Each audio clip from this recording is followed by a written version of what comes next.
চলে গেছে তোমাদেরকে রাইখা? ছোট থেকে গেছে গা।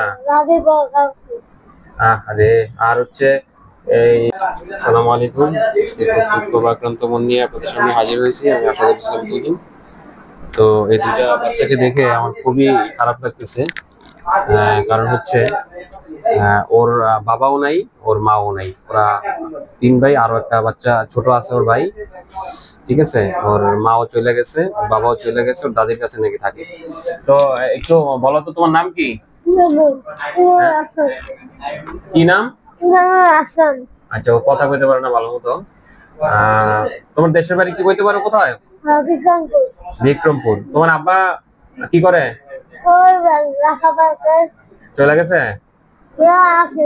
আছে। ও তোমাদের সাথে থাকে না? ও আর তোমার আম্মা? হ্যাঁ, তোমার আম্মাই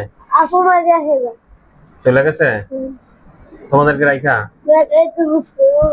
ছোট থেকে গেছে গা।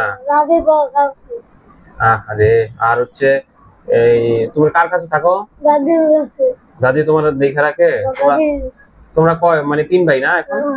আর একটা কতটুকু ছোট? ছোট।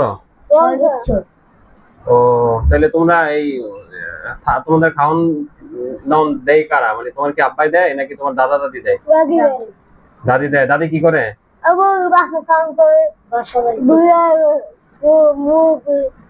আরে আচ্ছা শোনো, তোমরা তো আসলে কাজের বয়স হও নাই।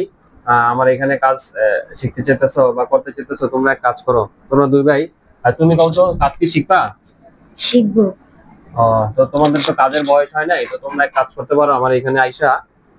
তোমাদের পুরো তথ্য আমি যদিও এখনো পর্যন্ত নেই নাই, ভালোভাবে আমি নিব তোমাদের ঘটনা কি সত্যি কিনা।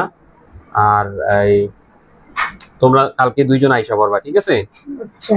আর দুইজন দুই জায়গায় দিয়ে দিব তোমাদেরকে, ঠিক আছে? এক জায়গায় দিলে তো সমস্যা। আর আমার এখানে মূলত তোমরা কাজ করতে পারো, তোমাদের তো কাজের বয়স হয় নাই, তোমাদেরকে নিয়োগ দেওয়া যাবে না, ঠিক আছে? তোমরা শিশু বাচ্চা। সেক্ষেত্রে আমি বলবো যেহেতু পড়াশোনা করো না, তোমরা আইসা এখানে বইসা থাকবা, বইসা কাজ দেখবা। তোমাদের অন্য কোনো কাজ নাই, কাজ দেখবা, বইসা থাকবা। আর হচ্ছে এই চাটা আইনা দিবা, ঠিক আছে? করা যাবে এতটুকু? তুমি কিছু বলতে চাও? আর তুমি কিছু বলতে চাও?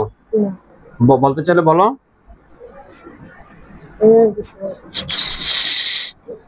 এই অসহায় দুই ভাই দেখা খুবই ইয়া লাগতেছে, ঠিক আছে? ঠিক আছে, আমরা চিন্তা করে দেখি ওদেরকে ইনভেস্টিগেশন করি, দেখি কি পরিস্থিতি। তবে কথা যদি সত্যি হয়, আসলে খারাপ লাগার কথা। আপনারা ওদের দুজনকে সাপোর্ট করুন, আশা করি আরো ভিডিও আপনাদেরকে দিব।